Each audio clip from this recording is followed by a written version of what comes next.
Welcome to Around the Peninsula. I'm Katusa Private Wu Yan-jo.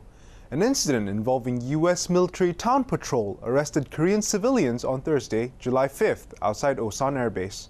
Air Force Sergeant Lucas Morrow takes us to a press conference where an official statement is given by USFK leadership. 7th Air Force Commander Lieutenant General Jean-Marc Jouhaus held a press conference Sunday to address a recent incident. I want to express my very sincere regret and offer a sincere apology to the individuals affected by the actions of a small group of airmen who were involved in the unfortunate incident on Thursday outside the Osan gate. I have ordered a full investigation of this incident.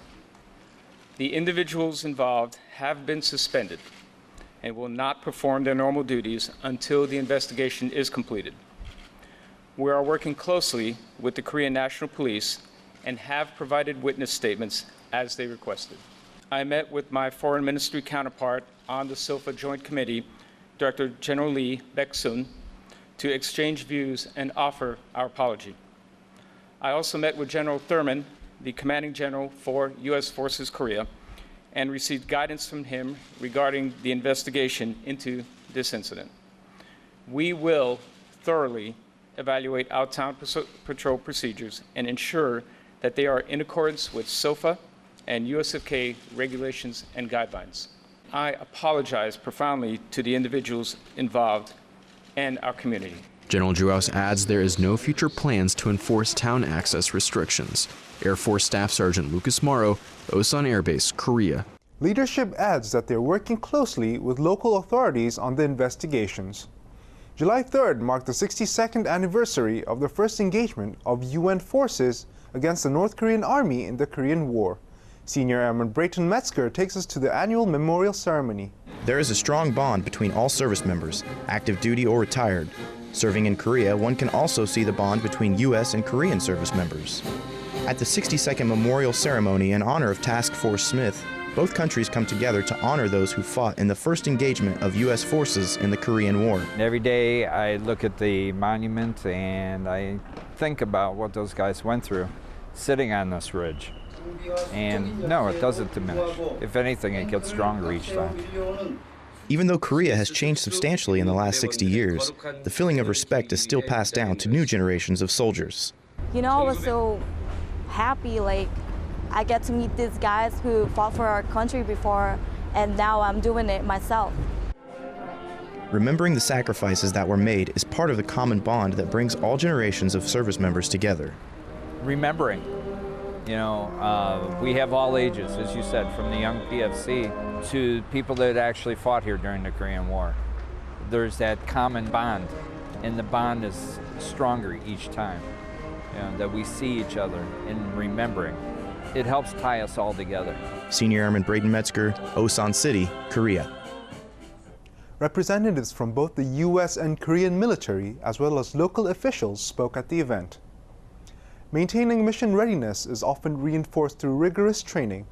Army Sergeant Keith Burkott found out how soldiers from the United Nations Command Honor Guard Company prepares for hostile situations. The United Nations Command Honor Guard Company, 2nd United States Platoon from USAG Yongsan spent a few days qualifying at Warrior Base.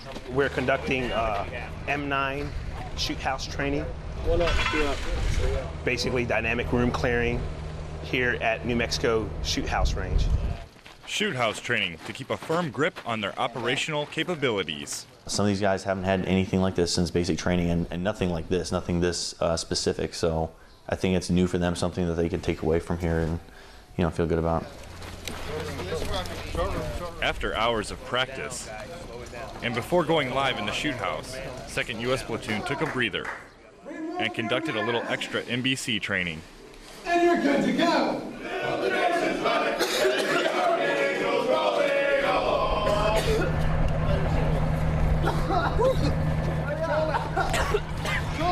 With some fresh air,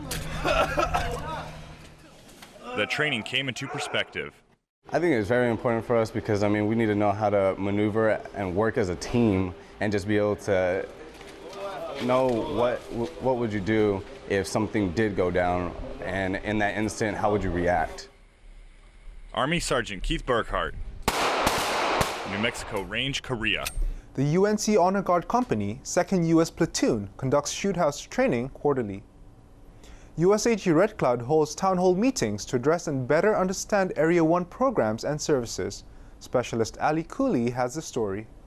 More than 70 2ID soldiers and family members attended a town hall meeting at the Camp Red Cloud Theater, where Area 1 service providers address the community with information about their programs. I think it's good forum for anybody who comes out and see what's going on in the area. But what about those who aren't able to make it to the meeting? People in Area 1 are stretched out through a large area with multiple installations, and it's difficult for everybody to drop what they're doing and to come down and physically attend a town hall. In order to reach those community members that can't be at the meetings physically, the town hall meetings are available online through a server called Ustream. So using this Ustream technology, we're able to reach out to a lot of people where they can sit at their desk and watch it, or if they're family members, and they can simply log in at home and they can watch the town hall live. This event, we had 109 people who weren't in this room, but were watching what was going on in this room. Those watching online can also go to USAG Red Cloud's Facebook page and post their questions or concerns, which are monitored and addressed at the event. And we find a really efficient, very effective way for us to reach out to a community of about 20,000 people that are stretched out across a large geographic area. Thanks to technology, Area 1 community members have another way to participate in the town hall meetings that could improve the Area 1 community. Specialist Ali Cooley, Camp Red Cloud, Korea. Approximately 130 community members logged into Ustream to participate in the town hall. Everyone from elected officials, regular tourists, and famous actors has toured at the demilitarized zone. Army Sergeant Edwin Pierce takes us to the DMZ for this actor's special visit. Hawaii Five-0 and Lost star Daniel Day Kim had an exclusive experience to visit the Joint Security Area and the demilitarized zone. I'd known from when I was a kid what an important area this was, and I wasn't actually aware that so many people were able to see it, so many civilians were able to see it. So when I was told that that was a possibility, I really wanted to take advantage of it. It's a really sobering experience, actually, to know how many people gave their lives in this conflict, and to know how much support there is, both in the United States and in Korea, for defending this area. It makes me realize how grateful I am, for our armed services. He also said the day was very humbling and a great experience. He left with these words to our soldiers. To the armed forces out here in Korea, thank you for all the work that you do, and everyone around the world appreciates it. Army Sergeant Edwin Pierce, DMZ, Korea. This was the first time Daniel Kim was able to visit the DMZ and the JSA. Gaining U.S. citizenship is a long journey for those who seek the full rights and responsibilities of being a U.S. citizen. Specialist Sarah Herring joins 41 people who gained their citizenship on a historical day for the U.S. Finally gaining U.S. citizenship is something to celebrate, and for 41 service and family members from 19 different countries, they swore an oath of allegiance on Independence Day. When I heard I was being sworn in on the 4th, I was like, wow. This is amazing. The 4th of July is a special day for American citizens. These individuals had the honor of being the very first naturalized citizens on the birthday of the United States.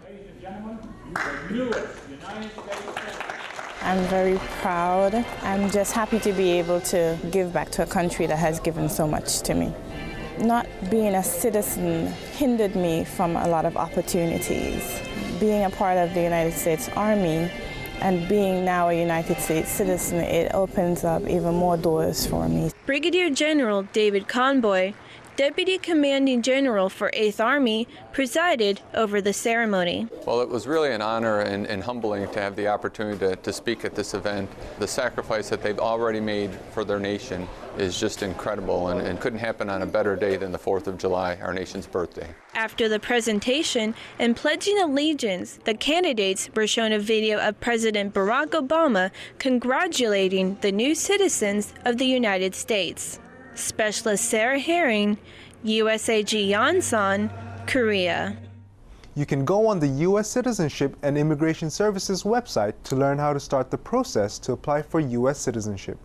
That was your Around the Peninsula for Thursday, July 12th. From all of us at AFN, enjoy your evening.